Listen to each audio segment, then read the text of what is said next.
Do you want to learn about the power dynamics? Well, we are exploring the 48 laws of power from Robert Greene today. My name is Juan Navarro. This is Advanced Quality Programs, and I invite you to explore the quality philosophies and concepts to apply them to our everyday life.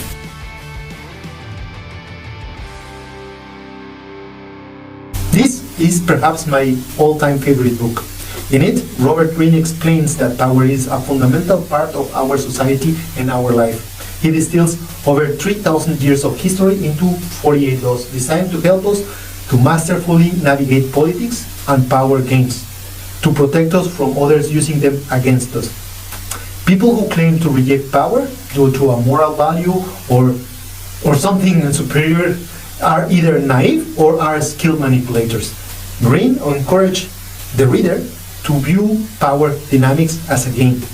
We can use this book to learn about power in general, or we can study the principles to deeply gain a true understanding of how people around us are using them.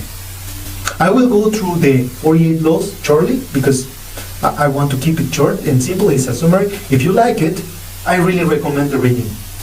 Law 1 is never outshine the master. We should avoid showing off all of our talents to impress the superior. If we do, we go on the risk of making them feel threatened and they might replace us.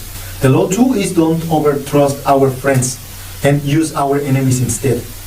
So we have to go for the skilled person rather than friends or family, because it is easier to hire people based on the skill or a former enemy, because friends may betray us, or it's harder to handle them professionally. Law 3 is to consider our intentions, and many people can't control what they say or think honestly, and while they don't know what they are saying, they allow other people to block them on their progress. That brings to Law 4, that is always saying less than necessary. We have to keep our mouth shut. The more we talk, the more likely we are to say something silly. Law 5 is to guard our reputation, maybe one of the most important laws. Our reputation is like our business card. It is the foundation of our power. If we are not to be honest, we are likely to have a better deal. Law 6 is to keep court attention at all costs. And everything is judged by how it looks. If people notice us, we get more chances to pitch our ideas. If we are not seen, we are not important. Law 7 is to get others to do the work and take the credit. In this case, the recommendation is actually to base our efforts or save time and effort by learning from others, like Shakespeare did, using previous histories, previous characters to enrich his own plays. Law 8 is to make people come to us. And this is always better for negotiations. Meet people in our own territory. Law 9 is to win through actions and not through arguments. When we try to win over discussions with words, we get resentment from the other people. So it's better to show and prove our points with action. Law 10 is to avoid unhappy people, because the misery and bad luck can spread like a disease. It is better to have and spend time with positive, successful people that help us to improve. Unhappy people, unhappy, chronicle people make their lives by their own unhappy and turn yours into the bad situation. Law 11 is to make yourself indispensable. You need to make yourself linked to the success, money, or happiness of others. That way, the more people depend on you, the more power and free you have to impulse and propel your projects. Law 12 is to disarm people with strategic honesty and generosity. No matter how hard, but how tough people might seem, you can surprise them with kindness, generosity, and honesty on the right time, and you will then get them their favor back. Law 13 is to appeal to self-interest for help. So when you need help or want to make an alliance, you should focus on the other person and not on your big idea. Actually, people will help you based on what they need. If they feel that it's important or linked to their success, they will help you. Law 14 is to gather intelligence. Actually, your rivals or your opponents are always planning how they go beyond you. So you must learn their secrets or hidden intentions by gathering information at parties, indirect casual questions. Share some thoughts, encouraging people to thought. Law 15 is to crush the enemies totally. And the more powerful you are, the higher you are on the pyramid, the more enemies you have. And any strong enemy can completely destroy all your work. So when you are in position of leaving people behind, they should not be allowed to fight you back. Law 16 is raising your value through absence. And if you're always available, people might think that you are there for granted. So established presence will give you the chance to step away temporarily, and people start missing you, and your value will increase. Law 17 is to keep others in suspense with unpredictability. People that don't act certain, the people that is unpredictable, is keeping people confused, and they try to guess always what are you doing next. Law 18 is don't isolate ourselves. In times of trouble, it's dangerous to be alone. It's better to blend in the crowd, make alliances, and stay alert.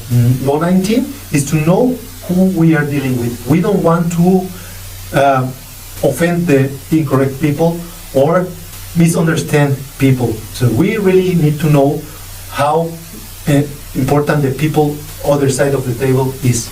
Law 20 is to keep our independence. Every time we say yes to something, we are saying no to everything else. So keep it neutral and try to stop accepting all invitations. Keep yourself free of movement by keeping your independence. The law 21 is to make your victims or your opponents feel smarter than you. When people feel smart, if they seem capable or sophisticated more than you are not a threat. It's appealing like the Peter principle. And then you will smart them. So let them think they are smarter than you. Law 22, use the surrender tactic. Sometimes it's better to retreat when you are losing. Instead of using all our resources, it's better to retreat, focus on getting back our power and plan the comeback. Law 23 is to focus our forces, like an arrow. So just focus on the end point, and then it's more impactful than the whole power of the bow. Law 24 is to be a masterful courier. A successful courier knows how to navigate complicated power dynamics at court. So be modest and not flashy. Cannot this without being too bold. Law 25 is to create your own identity. Break free from what roles they may want to impose you. All the expectations that society puts on you are unimportant. You should craft and create your own identity. Law 26 is to keep your hands clean. Be the one that brings the good messages, the good news. Avoid getting your hands dirty. Put everybody else in front of the bad news or the errors.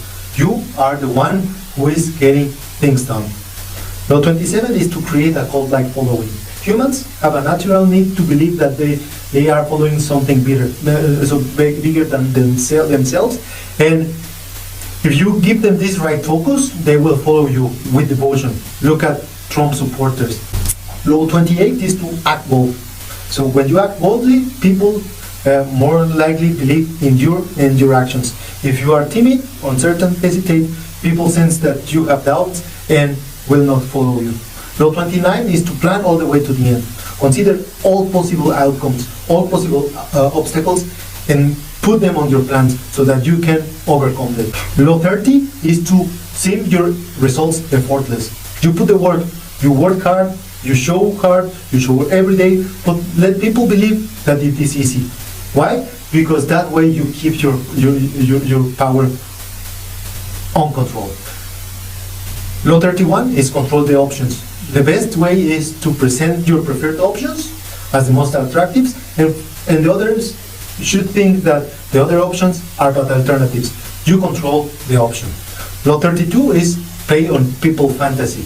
People often prefer to believe in fantasies, like their sudden success or windfall, rather than the face of a harsh reality of hard work or gradual progress. So let them believe that everything is easy. Law 33 is to find our opponent with weak spot. To break through someone else's defense, we need to pay attention to the cues that trigger emotional reactions and probe gently to uncover the source of their vulnerabilities. That way, we are easier to focus our actions. Law 34 is to act the way we want to be treated. The way we carry ourselves shapes how people perceive us. So then, if we act with confidence and self-assurance, like a king, people will treat us accordingly. Law 35 is mastering the timing. Learn to wait until the time is right before acting. Strike decisively when the moment comes. Law 36 is to ignore what we cannot have. When we focus on something unattainable, we are giving power over that thing. Instead of obsessing over what we cannot have, show disinterest and even contempt. Then you focus on what you can actually work with. Law 37 is to dazzle people with spectacle. People are easily captivated by the striking visuals and powerful symbols. Think on the Romans, panes and circus. Law 38 is to hide the unconventional thinking. If your ideas or beliefs are unconventional, don't show them openly, especially in a conservative, rigid environment. You can pretend to blend with others, keeping your own ideas, until those radical ideas or those breakthroughs have allies. Law 39 is to stir up the waters to catch the fish. If we lose our temper or self-control, we risk losing respect and confidence. Law 40 is be aware of the free lunch. Be cautious of anything offered for free or any suspicious low price. It always comes with hidden costs. Law 41 is don't get lost with the great man shadow. When we follow the footsteps of a great leader, we will need to achieve even more to stand out. Law 42 is to strike the shepherd to get the sheep. Trouble within a group often stems from just one person who steers the descent of or anxiety of all the group. Law 43 is to win the hearts and minds of people. A person who is forced to do something will eventually push back. To gain lasting power and loyalty, we need to make others want to do what you are doing. Law 44 is unbalanced and confused with the mirror effect. Mirrors reflect reality, and we can use this tactic to throw our enemy of balance. Imitate their actions while they secretly are getting into our trap, so to say. Law 45 is to advocate change, but don't push drastic reforms. People resist change even when they recognize it is necessary, but pushing for radical reforms will create a backlash. Law 46 is don't seem to be too perfect. When we appear to be perfect or better than others, they will envy us and resent us. Avoid the flaunting of our wealth or power or superior qualities. Instead, we should show small, harmless flaws or weakness to get them to feel comfortable around us. Law 47 is to don't push too far in victory. When we are winning, we should know when to stop. We should not let success cloud our judgment. And the final law, the 48, is to become formless. Our opponents cannot attack what they cannot see. So we have to train ourselves not to reveal all our emotions or our intentions so that we are unstrikable. And those are the 48 laws. I really encourage you to read them and learn from it. So what's about quality in the book? If we want to improve any process, optimize or implement any strategy, or simply create something new, we must always pitch our ideas and our work to people. Work with people. And if we want to succeed and get results, we need to learn to work with them. As Robert Greene says in the book, you can naively think power is not about you and suffer from the office politics, the government bureaucracy, or you can understand these rules and use them to move forward. There is no more painful experience than finding out that your results were damaged by your own ignorance and indifference in the first place.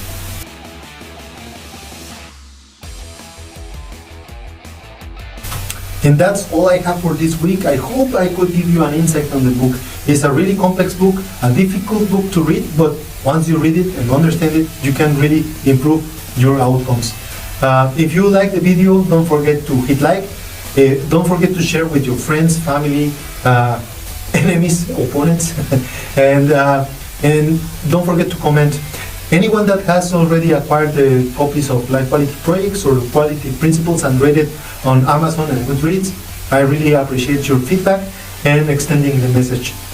I leave you till next week, and don't forget to hit